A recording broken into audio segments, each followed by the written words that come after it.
आणि त्याच्यामुळे आता जयंत पाटील की मिलिंद नार्वेकर चर्चा होती। दोन्ही उमेदवार निवडून आलेले आहेत। प्रदेशाध्यक्ष सुनील तटकरे यासोबतच सर्व जी राष्ट्रवादीची मंडळी आहेत ती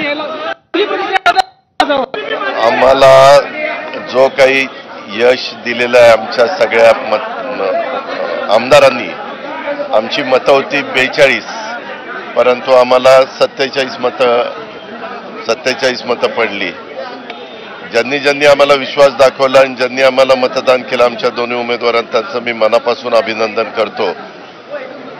आणि त्यांनी टाकलेल्या विश्वासाला आमचे उमेदवार निश्चितपणे पात्र राहून पुढची वाटचाल करतील, जनतेचे प्रश्न सोडवतील।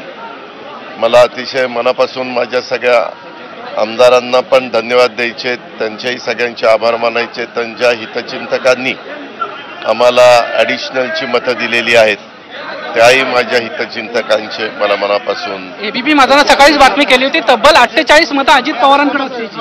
नाही ठीक आहे। काँग्रेसमधल्या मतदारांना देखील मदत केली